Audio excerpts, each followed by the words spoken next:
ಅದೇ ಗ್ರೌಂಡು ಅದೇ ಕ್ರೌಡು. ಆದರೆ ವೇದಿಕೆ ಮೇಲಿನ ಬ್ಯಾನರ್, ವೇದಿಕೆಯಲ್ಲಿದ್ದ ಲೀಡರ್ ಮಾತ್ರ ಚೇಂಜ್. ಇದು ಕಲಬುರಗಿಯಲ್ಲಿಂದು ನಡೆದ ಲೋಕಸಭಾ ಚುನಾವಣಾ ಪ್ರಚಾರದ ಕಾರ್ಯವೈಖರಿ. ಅಷ್ಟಕ್ಕೂ ಅದ್ಯಾವ ಪಾರ್ಟಿ ಸಮಾವೇಶ ಅಲ್ಲಿ ಬಂದಿದ್ಯಾರು ಅಂತೀರಾ ಈ ಸ್ಟೋರಿ.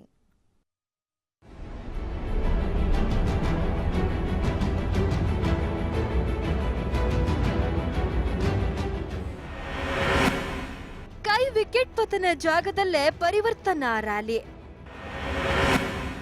ಪ್ರಧಾನಿ ಮೋದಿ ವಿರುದ್ಧ ರಾಹುಲ್ ವಾಗ್ದಾಳಿ. ಎಸ್, ಕಾಂಗ್ರೆಸ್ ವಿಕೆಟ್ ಪತನವಾದ ಜಾಗದಲ್ಲೇ ಇಂದು ಕಾಂಗ್ರೆಸ್ ಪರಿವರ್ತನಾ ರ್ಯಾಲಿ ನಡೆಯಿತು. ಕಲಬುರಗಿಯಲ್ಲಿ ನಡೆದ ಕಾಂಗ್ರೆಸ್ ಪರಿವರ್ತನಾ ರ್ಯಾಲಿಯಲ್ಲಿ ಎಐಸಿಸಿ ಅಧ್ಯಕ್ಷ ರಾಹುಲ್ ಗಾಂಧಿ ಪ್ರಧಾನಿ ಮೋದಿ ವಿರುದ್ಧ ವಾಗ್ದಾಳಿ ನಡೆಸಿದ್ರು. ಪ್ರಧಾನಿಯಾಗುವ ಮುನ್ನ ದೇಶದ ಚೌಕಿದಾರ ಆಗಿರುವುದಾಗಿ ಭರವಸೆ ನೀಡಿದ್ದ ಪ್ರಧಾನಿ ಮೋದಿ ಅಧಿಕಾರಕ್ಕೆ ಬಂದ ನಂತರ ಅನಿಲ್ ಅಂಬಾನಿ, ನೀರವ್ ಮೋದಿ, ವಿಜಯ್ ಮಲ್ಯ ಅವರಿಗೆ ಚೌಕಿದಾರ ಆಗಿದ್ದಾರೆಂದು ಗುಡುಗಿದ್ರು. जब वो प्रधानमंत्री बने थे तो उन्होंने कहा था मुझे प्रधानमंत्री मत बनाओ, मुझे चौकीदार बनाओ. याद है आपको? याद है ना? उन्होंने ये तो नहीं कहा था ना कि पूरा का पूरा हिंदुस्तान उसको चौकीदार बनाओ. ये तो नहीं कहा था. ये कहा था कि मुझे प्रधानमंत्री बनाओ, मैं चौकीदार बनूंगा. चौकीदारी किसकी की? जवाब दो भैया. चौकीदारी किसकी की? नरेंद्र मोदी ने. अनिल अंबानी की नहीं की? मेहुल चौकसी, नीरव मोदी, ललित मोदी, विजय माल्या, इनकी चौकीदारी की. ಅನಿಲ್ ಅಂಬಾನಿಗೆ ಲಾಭ ಮಾಡಿಕೊಡಲು ಮೋದಿ ರಫೇಲ್ ಒಪ್ಪಂದ ಮಾಡಿಕೊಂಡಿದ್ದಾರೆ. ಅದಾನಿಗೆ 6 ವಿಮಾನ ನಿಲ್ದಾಣಗಳನ್ನ ಬಿಟ್ಟುಕೊಟ್ಟಿದ್ದಾರೆ. ದೇಶದ ಜನತೆಯ ಉದ್ಯೋಗಾವಕಾಶಗಳನ್ನ ನುಂಗಿ ಹಾಕಿದ್ದಾರೆ.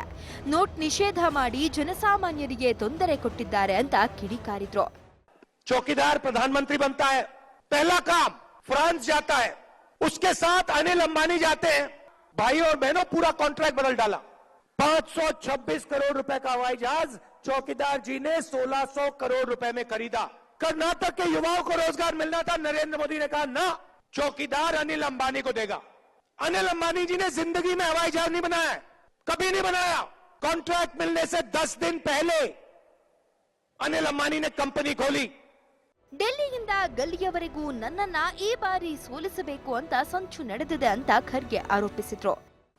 ಮತ್ತು ನನಗೋಸ್ಕರ ದಿಲ್ಲಿ ಲೀಡರ್ ಹಿಡ್ಕೊಂಡು ಗಲ್ಲಿ ಲೀಡರ್ ತನ ನನ್ನ ವಿರುದ್ಧ ಸಂಚು ಮಾಡ್ತಾ ಇದ್ದಾರೆ, ದಿಲ್ಲಿಯಿಂದ ಗಲ್ಲಿವರೆಗೆ. ಆದ್ರೆ ನಾನು ಹೇಳ್ತೇನೆ, ಎಲ್ಲಿವರೆಗೆ ನಿಮ್ಮ ಆಶೀರ್ವಾದ ನನ್ನ ಮೇಲಿದೆ, ನನ್ನನ್ನ ಯಾರು ಸೋಲ್ಸಕ್ ಆಗೋದಿಲ್ಲ ಅನ್ನತಕ್ಕಂಥ ಮಾತನ್ನು. ಎಲ್ಲಕ್ಕಿಂತ ವಿಶೇಷ ಅಂದ್ರೆ ಬಸವ ಕಲ್ಯಾಣ ಶಾಸಕ ನಾರಾಯಣರಾವ್ ಖರ್ಗೆ ಮುಂದಿನ ಪ್ರಧಾನಿಯಾಗಲಿ ಅಂತ ಹೇಳಿದ್ರೆ, ಮಾಜಿ ಶಾಸಕ ಮಾಲಿಕರೆಡ್ಡಿ ಮಾತ್ರ ಪ್ರಧಾನಿ ಹುದ್ದೆ ನಿರ್ವಹಿಸಲು ರಾಹುಲ್ ಸೂಕ್ತ ಅಲ್ಲ ಅಂತ ಹೇಳಿದ್ರು. ಒಟ್ನಲ್ಲಿ ಖರ್ಗೆ ತವರಲ್ಲಿ ರಾಹುಲ್ ಗಾಂಧಿ ಚುನಾವಣೆ ಕಹಳೆ ಮೊಳಗಿಸಿ ಹೋಗಿದ್ದಾರೆ. ಗೋಪಾಲ್ ಕುಲಕರ್ಣಿ, TV5 ಕಲಬುರಗಿ.